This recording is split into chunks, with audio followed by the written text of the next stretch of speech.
Sebab saudara dan saudari, gereja kita ini sebenarnya dibina oleh orang-orang yang berdosa. Siapa di antara kita yang tidak berdosa? Ada nggak yang pernah berdosa di sini?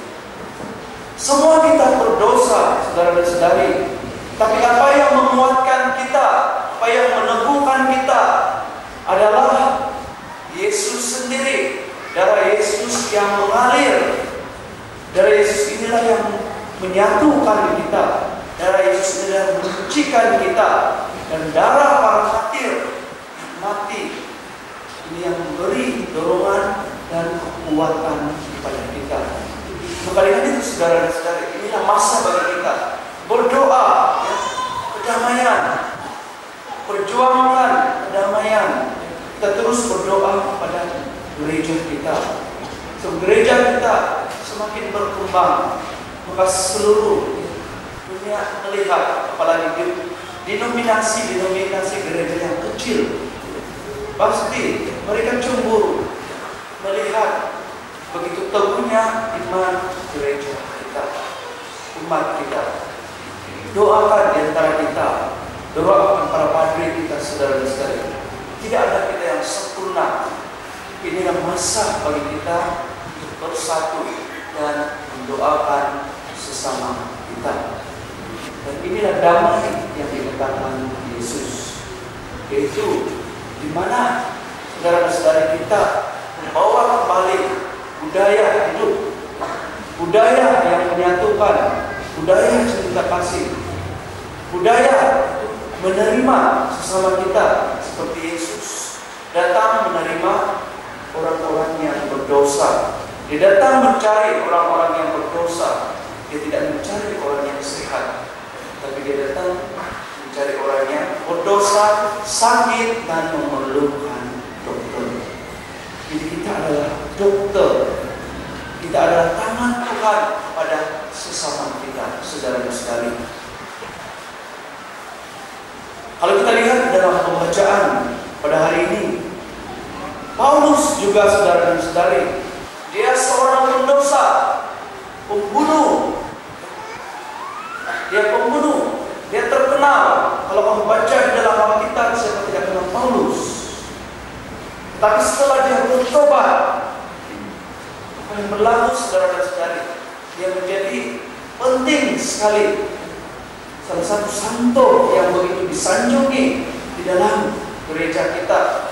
Kalau kita lihat dalam pembacaan pada hari ini, bagaimana dia berdepan dengan kesulitan, kesengsaraan, tapi Paulus semakin kuat, bersemangat untuk menyebarkan kabar baik Allah itu.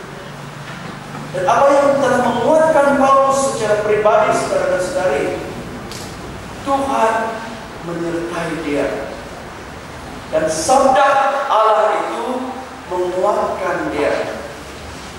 Tidak ada yang lain, saudara dan saudari, tapi Tuhan dan sabdanya yang menyertai dia.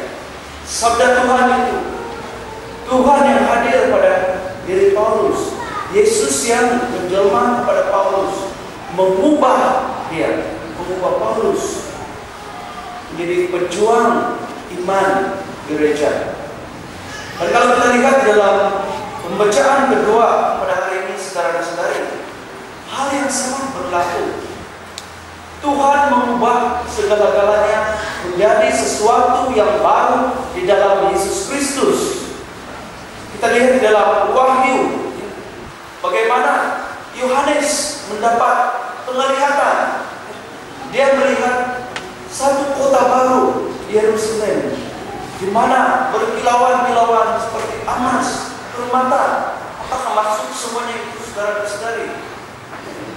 Yerusalem baru, kota Yerusalem baru itu sebenarnya di mana Yohanes dapat melihat umat Allah yang baru, umat Allah yang telah diselamatkan, di mana mereka hidup di dalam kegembiraan, mereka hidup di dalam kedamaian bersama Allah Bapa, para malaikat, dan para orang kudus di surga.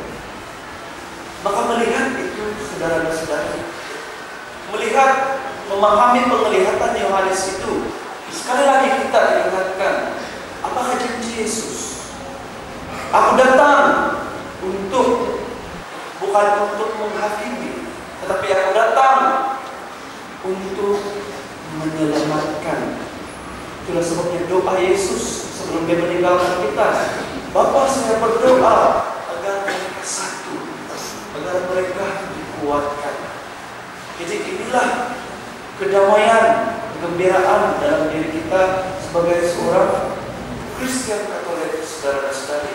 Karena Allah begitu mengasihi kita, dia turun dari surga, perkataan menjadi manusia, dalam diri Yesus hadir pada kita, mengasihi kita, tinggal bersama kita.